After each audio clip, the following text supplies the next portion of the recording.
Hello there. Today, we're playing Primitive Society Simulator, which is a pretty apt title because that's basically what you do. You take a tribe of primitives, you teach them farming, you teach them mining, and basically help bring them up from primitives to, well, probably even closer to Bronze Age. It's very close to RimWorld in the way that it's laid out, but it's still a fun and interesting game that we'll have a little bit of a look at. So once you get started, we basically have some difficulties here that decide a few things. We're just going to go with normal. Basically, as you can see, fresh food lose speed, basically how quickly food turns bad. Beast madness and invader count, both of these have to do with how often we get invaded by either raiders or beasts. Sick out loss factor, how quickly people, well, take damage from being sick. Locusts, pretty straight explanatory. Um, Basically, your farms are vulnerable. Food drop rate, how much food you get from berries, animals, you get the idea how easy it is to find food. So we're just going to play this on normal. And when you get started, you get 8 different villages or tribes people, if you will. And they all have different intelligence and vitality stats. This is actually a pretty high roll. We have actually a bunch of high rollers, which is good. You can re-roll that. But generally, the way the game works is that your int decides how quick they are to learn, and vitality, how good they are at fighting disease, and also health and carrying capacity. So, excuse me, both of these are important, and you'll be able to grow these as the game progresses. Now, the 8 stats you can see are crafting, gathering, fishing, hunting, husbandry, foraging, food preparation, herbs are going to be very important, but we'll have a look at that once we actually get into the game proper. So once we actually start here, it's going to load you into, for the most part, I believe, the same map. We'll have a quick look once the black screen gives us freedom.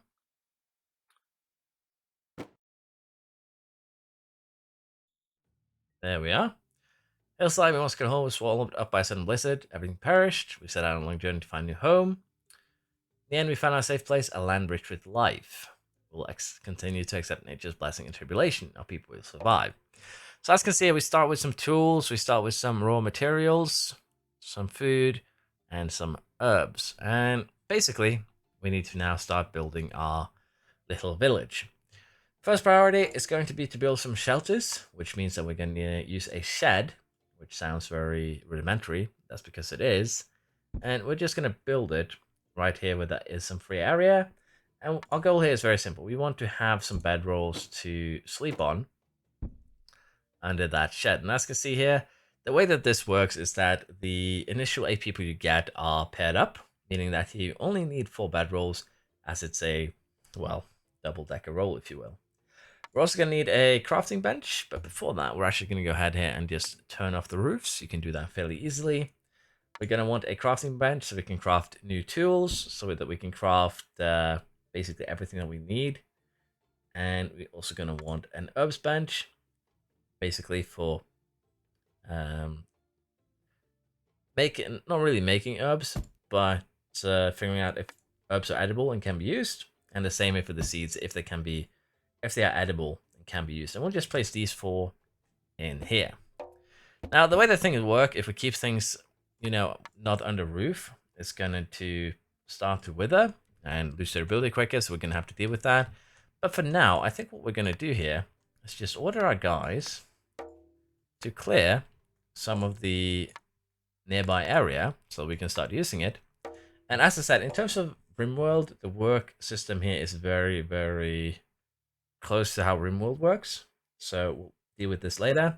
Because currently we can also just click on individuals or drag and choose all of them and then order them to do something. So you can order them manually, or we can just let them kind of sort things out themselves. You have both options available to you. Food management is kind of important here. Vitality or intelligence foods. You can basically say what they should eat. And what they eat is actually quite important because it adds to their intelligence, it adds to their vitality. And as you get better foods, as you can see, meat gives more vitality than berries, for example. And as you get better foods, their stats will grow quicker.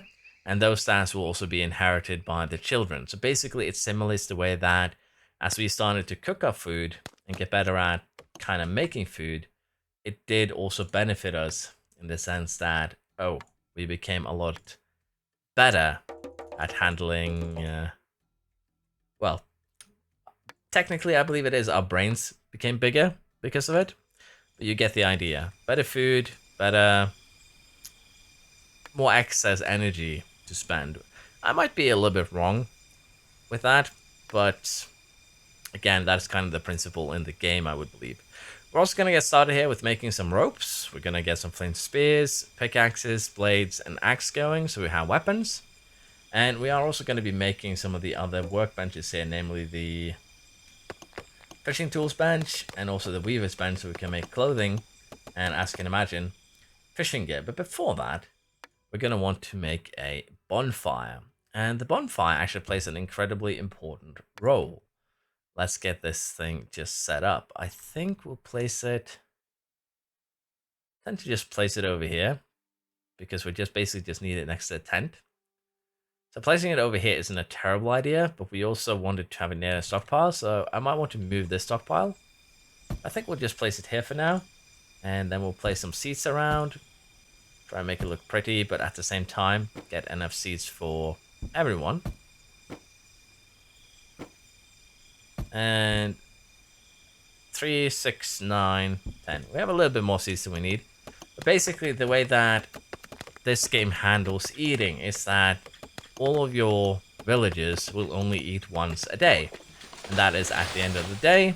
They all gather around the bonfire and they eat together. So it's very important to get both the bonfire and the sleeping arrangements up fairly early. Now, secondly, I did want to build another shed, and we're going to go ahead and do that right away. It's not going to be perfectly symmetrical, which is fine, but this shed is going to be used for storage, and also the other two crafting stations, which is the weaver's bench, which we will place as so, and also the fishing tool bench, which we'll place just next to it. And we're also going to go ahead and set up a bit of a storage area here. And we want that storage area to be on the roof, because that makes it easier to, well, it basically slows degradation of our parts. Secondly, we also do want to start getting a couple of meat racks, so that will allow us to dry food, which is going to be fairly good, as it allows, well, keeps it not really fresh, it's dry food. It keeps it eatable for longer. We can also get a fruit dryer to dry berries, but for now we'll just dry meat. That'll be enough. So this game has a fairly interesting premise with that. You basically, again, just build, you get through everything. But for now, I think what we're going to do is just allow these guys to do a little bit of work. They're going to do a little bit of mining, chopping a few trees, gathering some food. But the first day here is actually nearing its end. So let's see exactly what they do before they go to bed. But yeah, you don't really need to tell them exactly what they'll do. They'll just head out, gather on their own. We have one here that has taken control over the crafting. And as you can see, it tastes unknown herbs to figure out what they do. And also the same here, taste unknown crops. So we might need to send someone out to find those crops. But again, you get the idea. They sit around the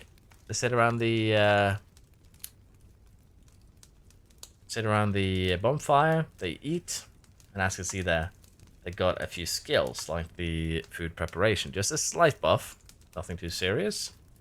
We see Solmar Nas here, who has food in his hands. I believe it's his. Yes. One to not be wrong there. We should see now any second that he gets the buff there. Finally eating. Yeah. So yeah, basically, stats grow, and the children will inherit the average between the two parents. And of course, the better food we feed them, the quicker they will grow. And the quicker they grow, the better their stats. Now, the way that this game is done, the level up system or the research system is actually quite interesting, because compared to other games where you build like a research station, you put a villager on there, this game has instead opted to do it in a slightly different manner, and that is through creations. So as you can see here, this is your creation screen. It shows you things that you will discover in the future: copper forging, hide armor, meteor forging, bronze forging. You get the idea. Detoxification, harvest festivals, millet cultivation, watering, fishing, bird domestication, fish ponds, nets. You get it. There's a bunch of research that you can unlock as you go through this. But as you can see, we haven't actually gotten anything on the bottom here. But towards the top, we have some knowledge. And that's kind of the interesting way that they've done research.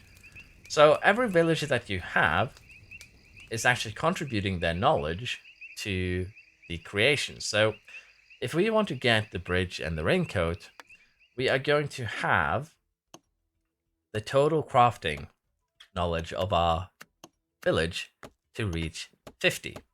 And that goes the same way for the grinding of the herbs. We are going to need to get someone with 50 herb knowledge. And that goes for the food here too. Currently, we know how to dry food, but for us to discover cooking, we're going to have to put in some effort into food preparation. This is actually a fairly lengthy stat to race, which kind of slows the early game a little bit. But as you can imagine, raising the knowledge is going to be very important. And because of the way that this system works, it's actually incredibly punishing if you were to say lose any of your villages.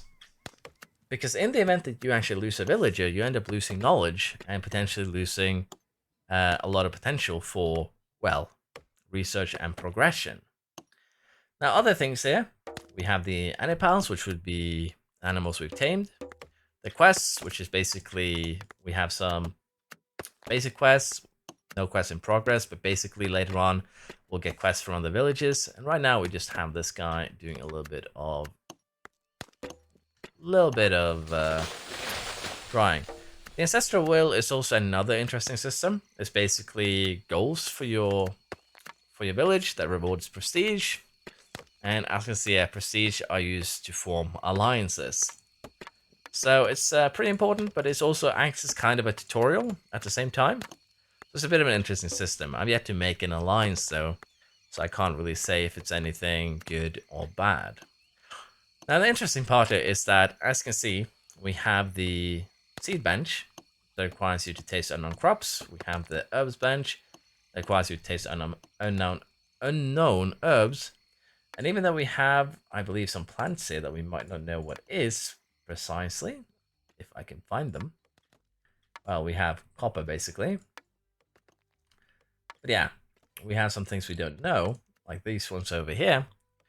The way that we actually gain knowledge to unlock those in the future is pretty straightforward. We're going to have to send someone out to search for herbs. And the way that this works is like you're sending them out on an expedition. And as you can see here, each day they'll find 3 herbs. They have about, well, half a chance of finding unknown herbs and unknown crops. But the idea is pretty simple. We send them out, we give them food for their trip. They eat 20. This will be enough for them to travel for a day. And as you can imagine, if we give them 60, they'll travel for 3 days. So you can expect them to find 9 herbs and 1.5 unknown herbs and unknown crops. So if we wanted to do this, we'd probably like to send them out for 4 days so that we can get 12 and 2 and 2. Which wouldn't be a terrible idea, because the way that this works is that there's 40 days in a year, 10 days per season, so time actually goes by pretty quickly if you just speed it up. But yeah, I think we're going to go ahead here and send a couple of people out on an herb quest, and we're going to go ahead and give them food enough for 4 days, set out, and they'll just straight up gather the things that they need, and then just start traveling.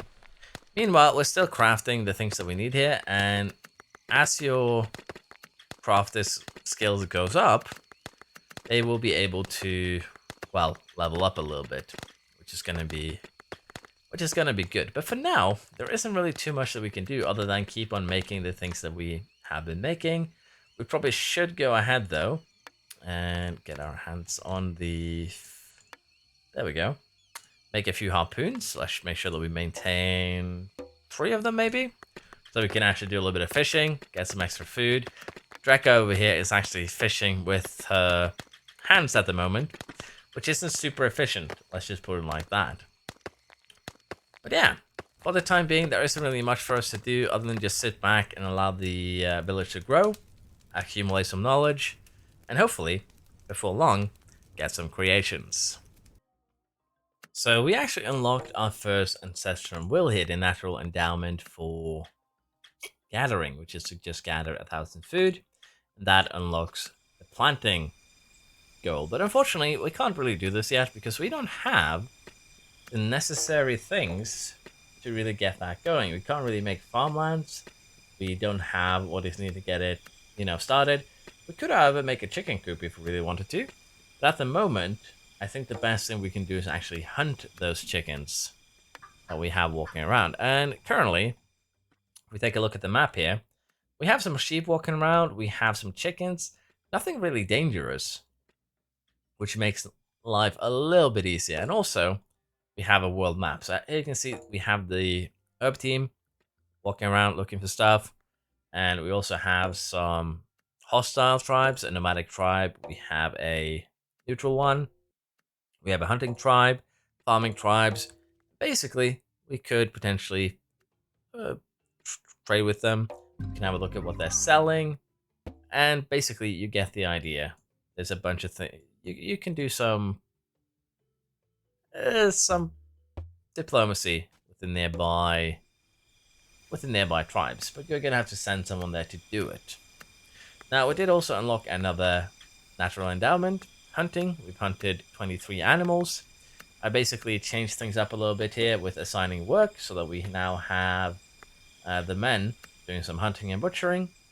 And we put the women here on, well, food prep, which is probably a little bit sexist of me, but it's just a little bit easier. They are actually very important in the sense that we do need them to get more people. And also we are limited a little bit in when we can get children. Because as you can see, we'll acquire fertility in 35 days. So we need to survive for a little bit before they can even get pregnant and have children. Well, these boys are just running around hunting what they can at the moment, which isn't terrible. As you can see, we have bones and also meat in the inventory. And we actually do need those bones to make a bone needle so we can go ahead and make winter clothes. And we're going to want to maintain 8 of these and get them done as soon as possible because currently we're not wearing any clothing. And we'd also like to get weapons for everyone if we could, and also armor. That's going to require a little bit more of, a little bit more crafting. Wood armor is at 300, but we could get the sling, some pottery, some scribing knowledge. And also, as you can see, foraging has gone up, fishing has gone up, hunting is going up. And once we hit 50, we could start going for direwolf domestication, boar domestication, some meat soups.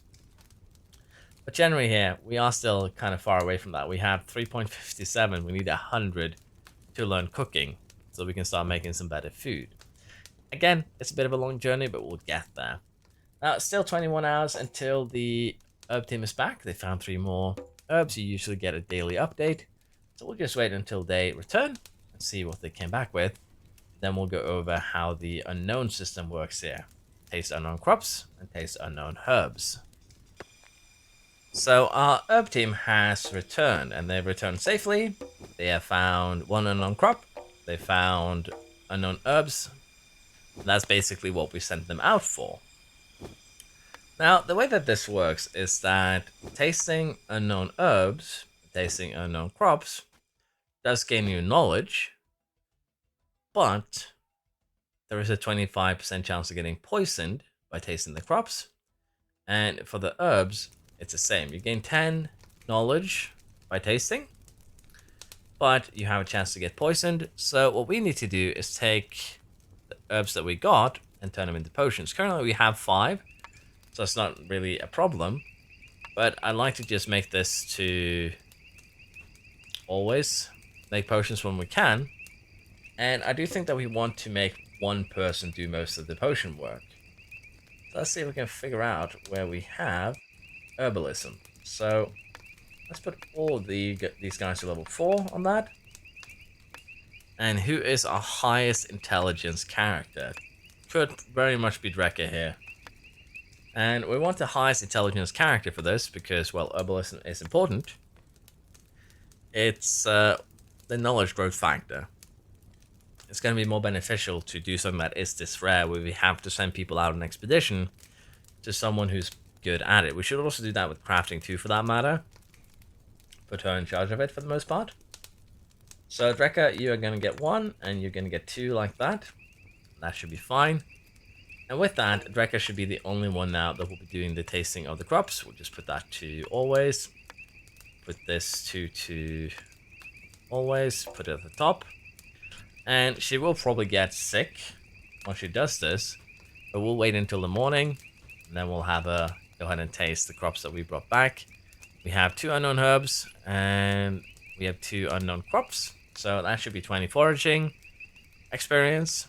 And also 20 herb experience. As you can see, sending people out on expeditions is actually a quick way to raise the creation knowledge for herbs. We're still going to need to get to 50 to get to grinding, and a little bit higher. And for foraging, which is going to allow us to forage wild millet, berry soups, porridge, millet, farmland. As you can see, you get to 300 to get to farmland. But as you can imagine, this is going to be important for our growth, because as I mentioned earlier, better food equals a higher growth. And Drekka here has already gotten herself into work with tasting the plants. And if we have a look here now, she started retching, so good bet that she did get poisoned. But we should have slowed it down. And we're going to go ahead and have her taste some more unknown herbs. Because she is already sick, but she's still at full HP. And we can just cure her afterwards, is going to be the idea. Yeah, if we take a look here now, and we're going to have a look at her finishing without it being maximum. But you can see she's puking everywhere, which isn't great.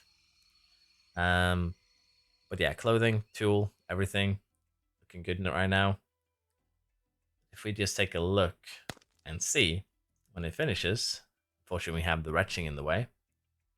It would say that she gained about 11 knowledge, because herb knowledge is now at 2165. That's a little bit higher than you expected. And as you can see, if you just hover over it, it'll tell you everything you can currently do that would give you more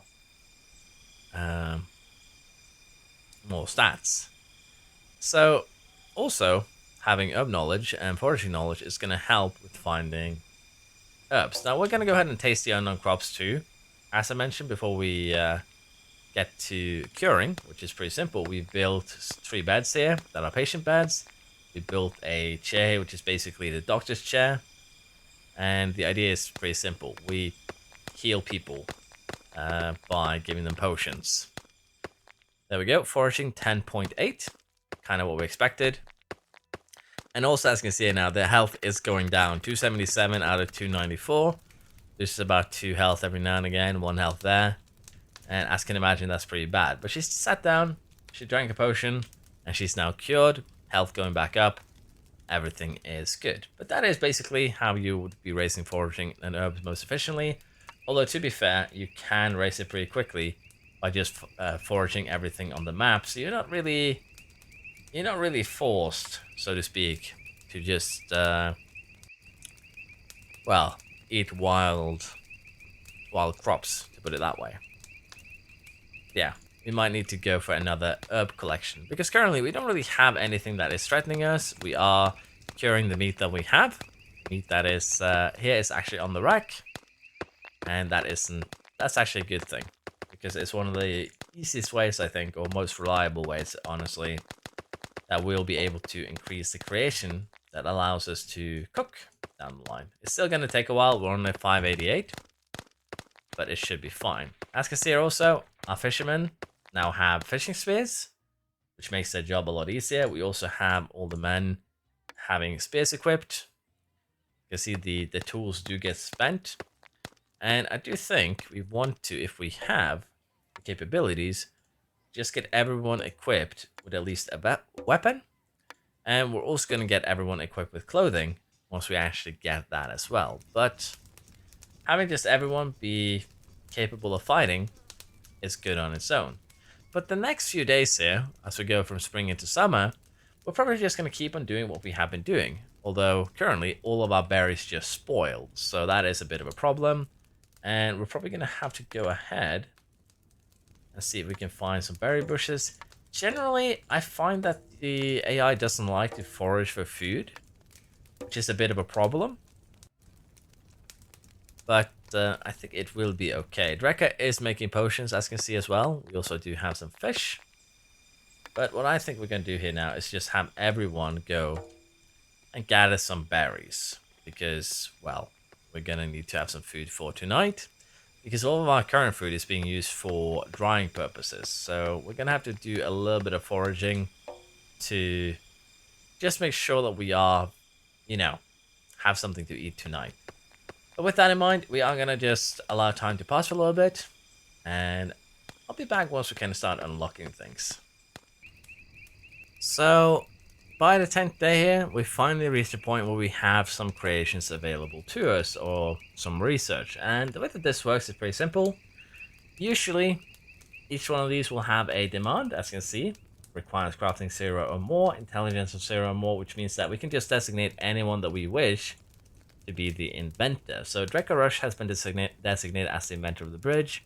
The idea will be verified and spread starts tonight. So the way that this works is that you designate an inventor, and that inventor will sit down around the campfire and they'll start discussing the idea. Basically, they just go, oh, I think it would be a good idea to have something that covers us from the rain. Now, we didn't really get to see much of that, but it's basically a very animated discussion. So they do discuss the ideas kind of well in game, which makes things kind of interesting. We're also going to head here and send out the herb team to search. And we do have a little bit of a food issue currently, I'd argue. So we'll have to see how we deal with that. But yeah, the main thing here is probably just gathering, well, gathering the berries, which we currently just aren't doing. Instead now fishing, which is fine, honestly. But yeah, we also have some wandering barbarians. Okay. Discover someone wandering nearby holding weapons and appearing to be searching. Conflicts in exchange, who are they? So basically we've unlocked now the first set of raids. As you can see, we need to defend against 4 attacks. Estimated time of next pillaging, spring 8, year 2, which means that we now have almost a year to prepare. There's going to be 2 raiders. They can come with 2 flint spears. So you basically get a fairly good idea of what exactly you're going to be facing. Again, pretty sure this is a tutorial version of that. So next year, we're going to be raided by 2 people, and we're going to have to fight them off. So we'll have to keep that in mind as we go into, well, the next year. We might want to prepare over winter. Currently, though, I wouldn't say that is a huge concern. We've also started producing clothes here. So as you can see, they have lowest tolerable temperature. They cost a single durability per day, which means that with 40-day years, each clothing that we make here can last for basically a full 3 years. Now, it is winter clothing, so we could probably save them over the summer, spring, and fall. But honestly, I don't mind them all having something that is actually, you know, something to wear, if you will.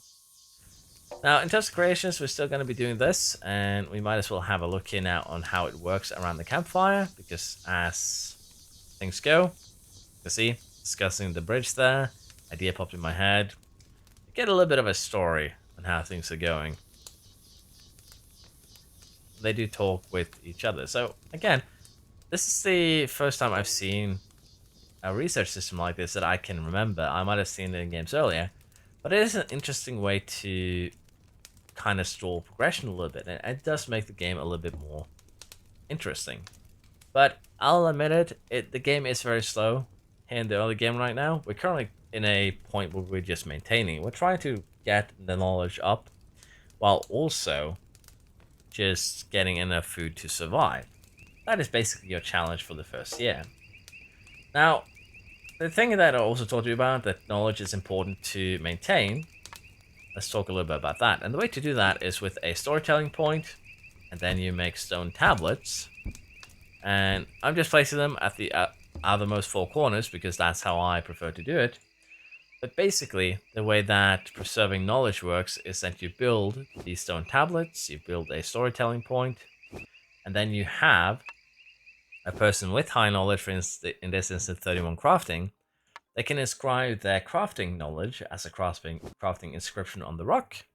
And then we can basically teach the apprentices or the kids, depending how you want to look at it, in the future with the information on the stone. So, again, bit of an interesting system, but one that does make sense for the time period.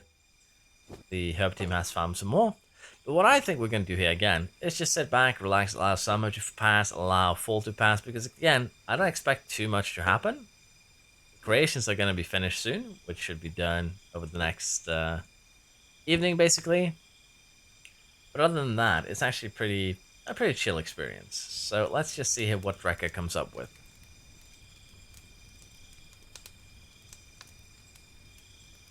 Also looking good in terms of the clothing here now. We only have 2 people who hasn't gotten clothes. Raincoat has been invented, and we also got the bridge. So the raincoat is a bit of an interesting concept as well, because it basically protects you from the rain. Now, why is protecting yourself from the rain important? It's basically to avoid getting sick. If your characters are walking outside outside, and it starts raining, and they don't have anything to cover themselves with, they'll very quickly become cold and sick. You can also see that we've actually been fairly efficient here at just butchering all the wildlife. There's nothing left, so fishing is basically all that we can do. And to fish, you actually have to find one of these fishing hotspots, which is also a bit concerning. You don't actually have a fishing tool. So I think, Borgul, we're gonna tell you to do not fish. You are no longer allowed to fish. Because to be fair, there's probably better uses for your time. Currently, you're just doing a lap collecting the things that has been dropped. Because we have animal bones, animal hides, basically things that got left behind after butchering the animals we hunted, which is fine to collect. But yeah, let's speed along here, get through summer, get to winter, and see how this first year has treated us. So we got an interesting request here, Pet Plain Hill. The Plain Hill tribe wants to learn about dogs, and this is basically a way to get knowledge. So in this one, they require a bone of knowledge for hunting. In return, they'll give us prestige, they'll teach us about foraging, and they'll teach us about relationship. Well, they'll not teach us, we'll have a better relationship with them. And this is one of the ways that you can actually improve your knowledge pretty quickly by, as you can imagine, trading. In this case, the bone of knowledge is something that we will be making later on. See husbandry here, we do need to maybe start taming some beasts and herd them so we can get cheap cheese, other things. But yeah, the bone of knowledge. I believe we need literacy or scribing to get that going. So we aren't there yet. We still need a little bit more crafting before we can start taking advantage of that quest system. But it is what it is. We have to get a little bit further down the road before we get there. But at the same time, we now have some crazy dire wolves attacking us. And, well, this one, both of them are basically young infants. One is a little bit tamer than the other. But yeah, as you can imagine, these guys are going to be a little bit scary. 36 attack, and how much does the other one have? 35. Now, compare that to our squad here, who has about 10 attack each, I think. Now, this guy has 29. But now we're actually going to have to go on the defensive. Now, currently, we still have these guys out on travel, which could be dangerous here because 2 direwolves can actually be pretty hard to fight. But what we want is to have our boys meet up, because this is basically one of those crazed animal events. We're currently getting invaded by the direwolves. So we want to make sure that we have all of our guys together because we don't want to fight the wolves on our own. That sounds like a terrible idea. Now, I would also like for some of you guys to just spread out a little bit so we can actually get all of them together. Like so. I want you to...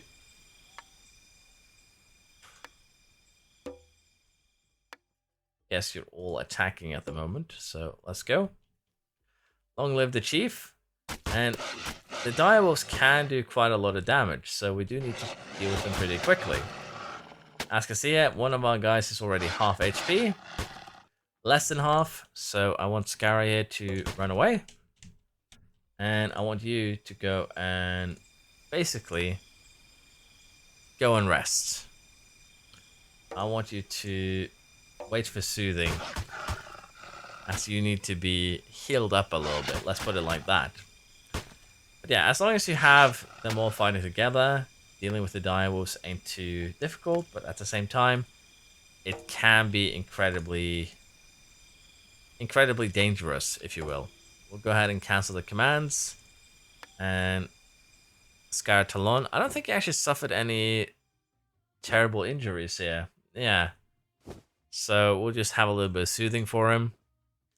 Telling him some nice tales. And that should be good enough. Now, everyone now has clothes except for Dorga Brave, which will receive clothes the second they return from their herb hunting. But yeah, particularly getting some potions up early can be good. Keep in mind that every time they eat 10, so we need about 80 meat per day, or 80 food per day, which means that we're a little bit behind, really. So we really would like to get some more food. In terms of creations, though, we are currently doing well in the fishing stage. We're getting very close to lobster traps. And just to be clear, you can use lobster traps here on these. As you see, place where lobster and other creatures live. There's a fair few of them.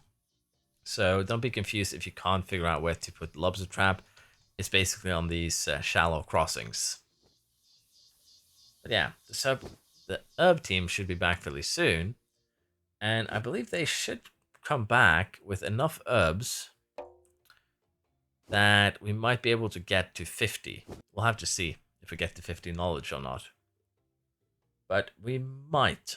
I'm pretty sure that we will, actually. So we'll allow this night to pass, and then we'll see where we're at in terms of the herb knowledge. So we've actually received some new discoveries here. We can now forage for wild millet, and we can also go for grinding herbs. Both of these have reached the required knowledge. So we're going to designate Drekka as Inventor. And here too, we're going to designate Drekka as Inventor.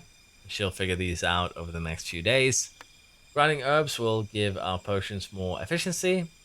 And forage for wild millet just means that we can now forage for wild millet. It should be these plants right here, which gives us another source of food, which is going to be quite important.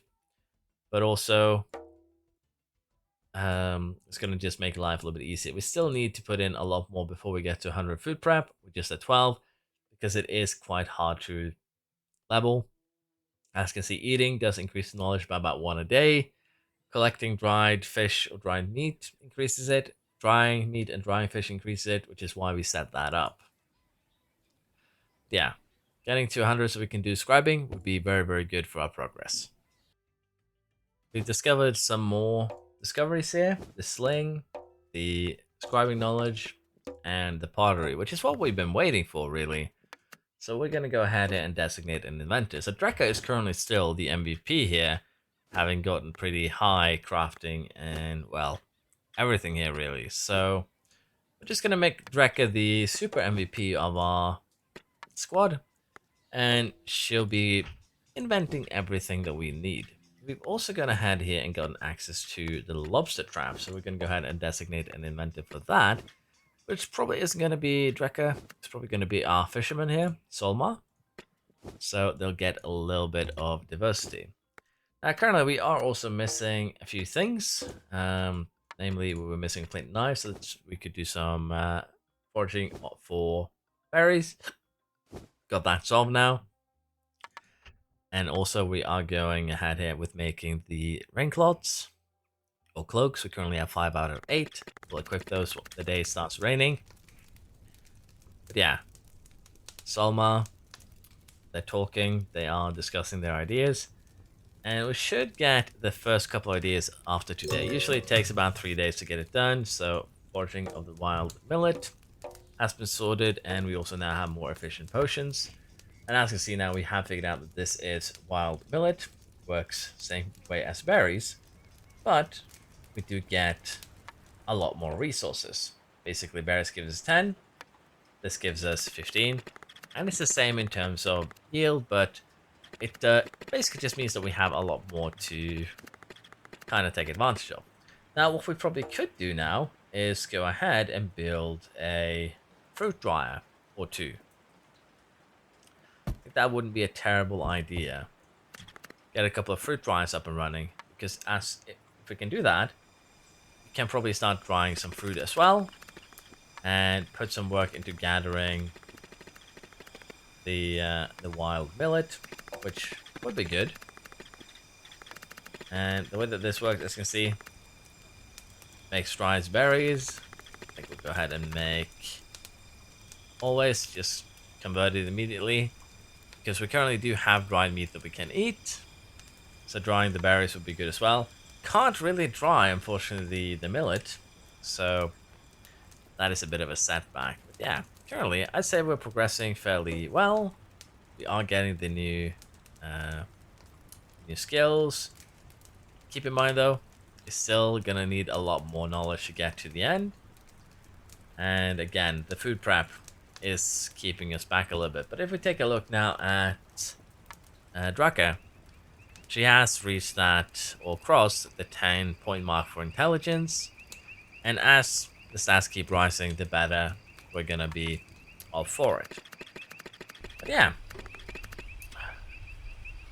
once we unlock the next tier of research, I'll be back, because we do want to get a scribing table up and running, and we are definitely going to put someone in charge of that, because again, the quests here that do give us knowledge are very, very valuable.